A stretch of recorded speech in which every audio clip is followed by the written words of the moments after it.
Let's talk Poppin Pager Persuasion. In Star Wars Episode 1, the best Star Wars film by far, not even kidding, The Phantom Menace, there is a brief exchange that I'm going to call forth right now between the Viceroy character and the Darth Sidious character. And the Viceroy character commenting on the planned battle droid invasion of the planet Naboo that the Viceroy character says, "But my lord, is that legal?" And then Darth Sidious says, "I will make it legal."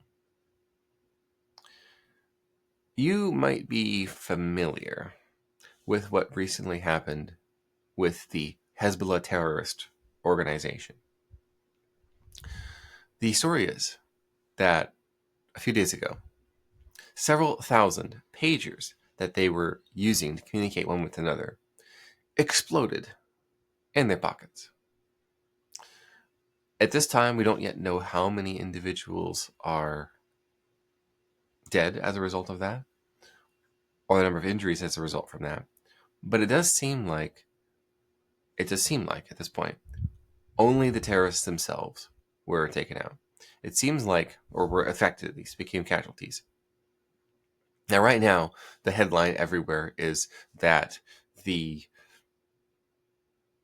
Israeli government violated international law, is the claim. Oh, this is against United Nations law. This goes against the Geneva Convention, blah, blah, blah, blah, blah. What about difference between civilians and combatants? Oh, no, it's a war crime. All these sorts of things that people are claiming. Well, I have a different filter for this, and you might already know what it is. There is a common expression you probably heard that goes like this: don't ask for permission, ask for forgiveness. Well, you don't even have to ask for that in this case. What the lesson seems to be here, from my perspective, is that this is a bold move that, of course, is going to anger, let's say, non-Israel enthusiasts, non-Israel enjoyers, with rage, outrage over this.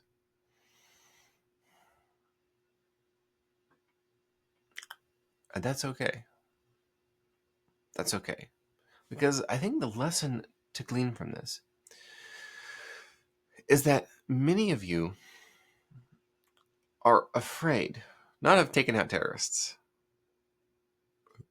We are taking a flying leap with this analogy here, so jump with me. Many of you are afraid of testing new persuasion techniques.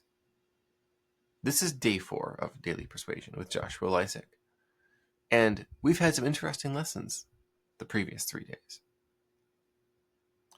And you have probably been thinking, okay, I really want to try this out sometime.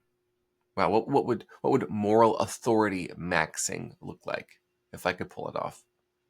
With my ethics and my integrity intact, what would that look like? Exactly. Nah, I'll try it later. Come on. It doesn't work if you don't use it. You are probably in an industry, in a space, in a form of work that advanced persuasion techniques are rarely used. Very rarely used. And the result of you being one of the first to use any of these techniques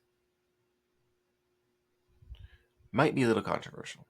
There might be a "who do you think you are" situation. How can you get away with this? Because to some, it's going to be obvious what you were doing. And you're probably going to get some hate. You probably will. I wrote an entire book on this called "So Good They Call You a Fake." So good they call you a Geneva Convention denier. You see the analogy here. This is a meta lesson today. And the meta lesson is, it's okay to give yourself permission to be persuasive. It's okay to give yourself permission to test and try out new things that you haven't done before, that are even risky. The forcefulness of the Poppin Pager attack and their response to it, and the no apologies response, does have a lesson for us, which is be bold, be direct, be no holds barred with how you do any of the techniques that you're learning. From this, from anything else. Because, yes, you will get caught. Some people will recognize what you're doing. They will call you out. They will send you angry emails. They will post replies. They might even send you letters. We've seen this before. They might file complaints. They might attack your Google My Business page with 1-star reviews. They might follow you around the internet. This is what they do. And that's okay. You do not apologize. You go bold. You will make it legal.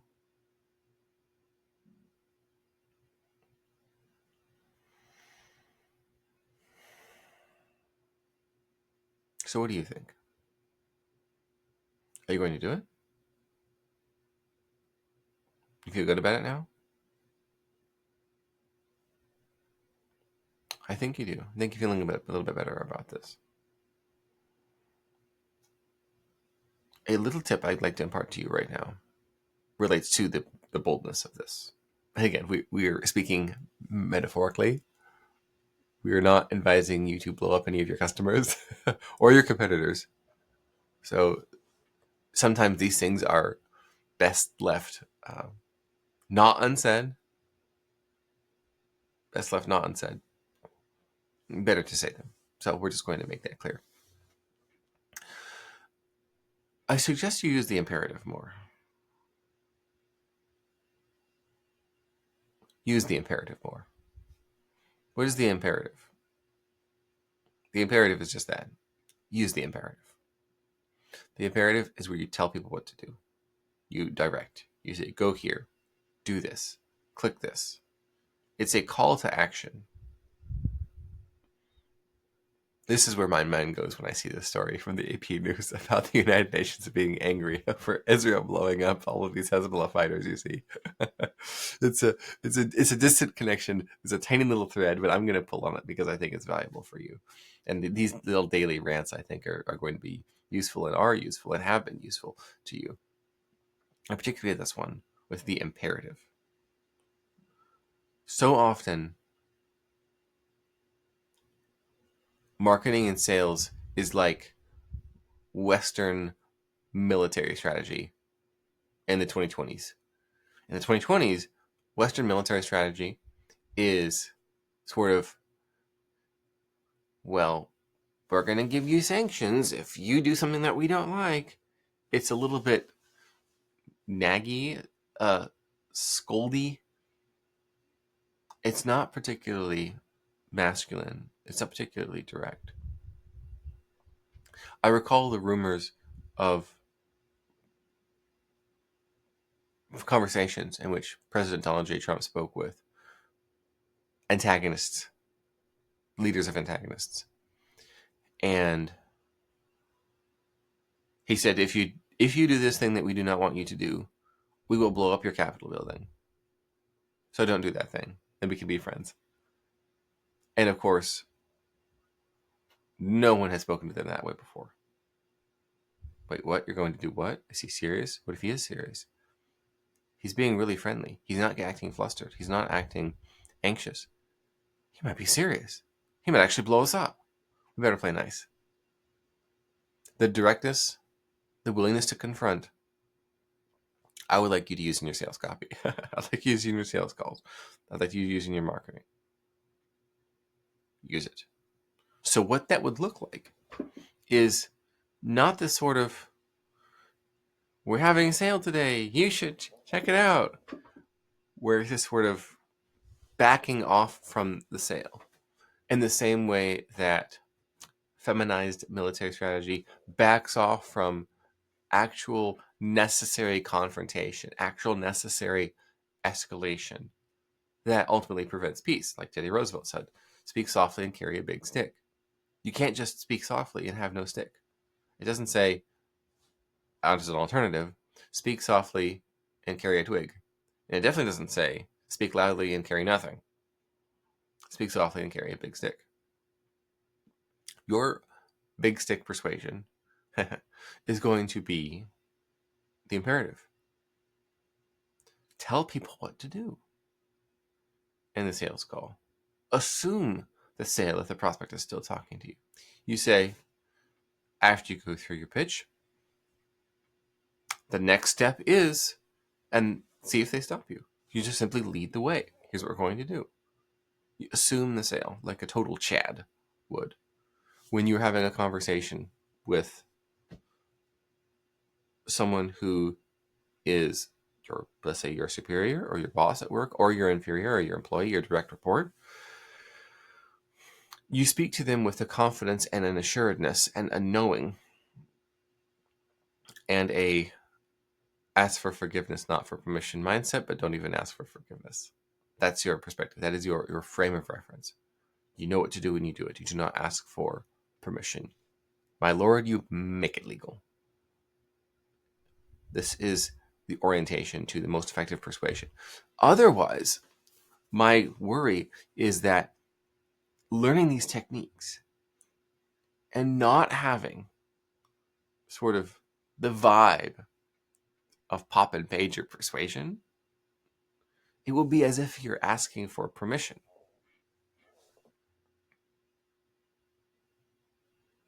Or you are validation seeking. Validation seeking is not cool. It is cringe. You're on a sales call, for example, talking to somebody. You're going in for the sale. Instead of telling him, here's what happens next, what would you like to do? And using that sort of forceful voice, that sort of assuredness. We're going to do this, we're going to do this, this is the next step, next step, next step. Walking through it, going through it, saying, here's what happens, leading the way, and checking in to make sure they're going to follow you. What would you like to do? You could say, to bring it into the sale. After you laying out, here's what we do next. Versus, just notice the difference in tone and vibe. All right, so we do this next. And if you want to do it, like if you're not even assuming the sale, you're cringe. If you feel like it's going to be, a good decision to do this. So I'm sounding like the United States military leadership right now, at least under the Biden-Harris administration. You can quibble with me all you want. Don't care. Dislike the video. Leave a comment telling me how much you hate this stuff and you never want to see it again. You'll keep hate watching it. That's fine. Okay, so if you want to do it, that's the next step. So, do you want to do it? Notice the difference in tone. The wording is similar. You want to do it versus what we'd like to do next. Now, that's how you can come across with your tone of voice, volume, up talk versus down talk. In your writing, in your marketing emails, in your sales copy, direct people what to do. Go here, click here. There's this assumption that if you have some sales copy about your product, you have features, you have testimonials, and then you have a button. The assumption is they're actually going to click. Well, what if you tell them what to do? This is going to happen to you when you buy this product. You're going to benefit in this way. Because you use this product, you can expect this to happen. Disclaimer in the footer, of course, right? Keep yourself safe. Go here, do this now, buy this now. Then this is going to happen. You get an email. Open the email. Then you access your stuff this way. Then you create your login account here. And just tell them what's going to happen. Before they buy, in order to buy, and after they buy. Just tell them what to do. Tell them what's going to happen.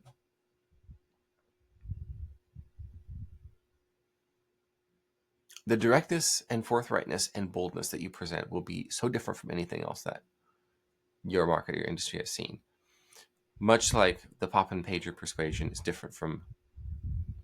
so different from anything else we've ever seen. It's scandalous.